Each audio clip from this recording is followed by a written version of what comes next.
नमस्कार, आप जुड़ चुके हैं रिपब्लिक भारत के डिजिटल प्लेटफॉर्म के साथ। मैं हूं आपके साथ सुजाता। भारत और कनाडा के बीच राजनयिक तनाव चरम पर पहुंच चुका है। खालिस्तानी आतंकी हरदीप निज्जर मामले को लेकर दोनों देश आमने सामने हैं। कनाडा ने कहा कि खालिस्तानी निज्जर की हत्या के मामले की जांच को लेकर भारतीय राजनयिक निगरानी में है। भारत ने कनाडा के आरोपों को बेतुका बताया और अपने राजनयिकों की सुरक्षा सुनिश्चित करने के लिए उन्हें वापस बुला लिया और साथ ही 6 कनाडाई राजनयिकों को निष्कासित कर दिया। लेकिन इस गहमा गहमी के बीच बड़ा सवाल यह है कि जिस देश में इतने भारतीय रहते हो, उस देश का प्रधानमंत्री भारत के साथ क्यों उलझ रहा है। आखिर जस्टिन ट्रूडो भारत से पंगा क्यों ले रहे हैं?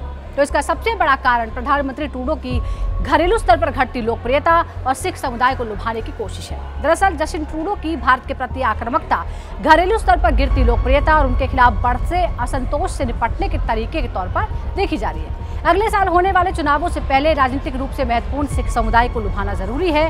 देश में बढ़ती महंगाई, कमजोर होती हेल्थ सर्विस और बढ़ता अपराध लोगों को ट्रूडो के प्रति नाराज कर रहा है। इन शिकायतों के बीच एप्सोस सर्वे से पता चलता है कि सिर्फ 26% लोग ट्रूडो को बेस्ट उम्मीदवार मानते हैं। विपक्षी कंजर्वेटिव नेता पियरे पोलिवरे से 19% कम है। ये बात भी गौर करने वाली है कि ट्रूडो का ये फैसला 2 चुनावी झटकों के बाद आया है। पिछले महीने ट्रूडो की लिबरल पार्टी मॉन्ट्रियल में हार गई थी, जिसे सुरक्षित सीट माना जाता है। 3 दशकों तक इस सीट पर पार्टी का कब्जा रहा। मॉन्ट्रियल की हार से कुछ दिन पहले Jagmeet Singh new democratic party ने लिबरल सरकार से समर्थन वापस ले लिया था। सिंह खालिस्तान के समर्थक हैं।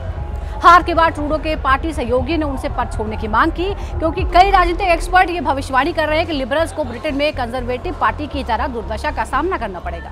संसद में 2 अविश्वास प्रस्तावों से बचने के बाद ट्रूडो पद पर बने हैं। कनाडा में 7.7 लाख से ज्यादा सिख हैं, जो चौथा सबसे बड़ा समुदाय है, जिसमें एक वर्ग खालिस्तान की मांग का समर्थन करता है। ट्रूडो का खालिस्तानी प्रेम और भारत के प्रति मंशा नई नहीं है। जस्टिन ट्रूडो का 2018 वाला कांड याद दिलाते हैं। जस्टिन ट्रूडो की मंशा तो उसी दिन जाहिर हो गई थी जब वो 2018 में भारत दौरे के दौरान डिनर पर खालिस्तानी आतंकी जसपाल अटवाल को उन्होंने इनवाइट कर लिया। हालांकि भारत ने जब इस बात पर फटकार लगाई तो जस्टिन ट्रूडो सफाई देते फिरे। ट्रूडो ने तब मीडिया से कहा था कि उन्हें पता ही नहीं था इस बारे में। जैसे ही पता चला, डिनर का न्योता रद्द कर दिया गया। जस्टिन ट्रूडो की टीम ने जिस आतंकी जसपाल अटवाल को डिनर पर बुलाया था, वो पंजाब के एक मंत्री की हत्या के लिए दोषी था। इस घटना के बाद भी ट्रूडो के रुख में कोई खास बदलाव नहीं हुआ, क्योंकि ट्रूडो सरकार ने भारतीय वाणिज्य दूतावास के बाहर विरोध प्रदर्शन पर रोक लगाने से इनकार कर दिया। इनमें से कुछ प्रदर्शनकारियों ने भारतीय ध्वज को जलाया था।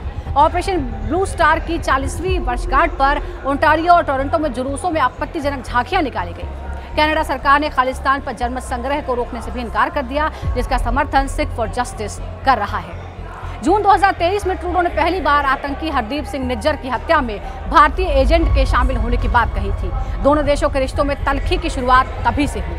कनाडा के प्रधानमंत्री ने सितंबर 2023 में G20 शिखर सम्मेलन से लौटने के तुरंत बाद ये आरोप लगाए। भारत ने न केवल आरोपों का खंडन किया, बल्कि ठोस सबूत भी मांगे, जिससे कनाडा ने इनकार कर दिया। दोनों पक्षों ने व्यापार समझौते के लिए बातचीत रोक दी और भारत ने अस्थायी रूप से वीजा प्रक्रिया रोक दी, क्योंकि उसे कनाडा में अपने मिशन के कर्मचारियों की सुरक्षा की चिंता थी। भारत की तरफ से स्टाफिंग में पारस्परिक सिद्धांत को उठाए जाने के बाद 40 से ज्यादा कनाडाई राजनयिकों को भारत के मिशनों से वापस बुला लिया गया। कनाडा ने कथित तौर पर चुनाव में दखल की जांच में भारत को शामिल करने की भी मांग की। पिछले साल नई दिल्ली में शिखर सम्मेलन के दौरान ट्रूडो के साथ बैठक में पीएम मोदी ने कनाडा में चरमपंथियों द्वारा भारत विरोधी गतिविधियों पर चिंता जाहिर की थी।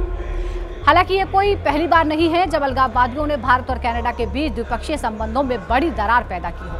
ट्रूडो के पिता पूर्व प्रधानमंत्री पियरे ट्रूडो ने भी भारत के साथ अच्छे संबंध नहीं रखे। 80 के दशक में भारत में आतंकी हमले करने वाले खालिस्तानी चरमपंथियों के खिलाफ कनाडा ने कोई कार्रवाई नहीं की। बब्बर खालसा के सदस्य तलविंदर सिंह परमार के प्रत्यर्पण के अनुरोध को भी सरकार ने नकार दिया था। परमार पंजाब में 2 पुलिसकर्मियों की हत्या के आरोप के बाद कनाडा भाग गया था।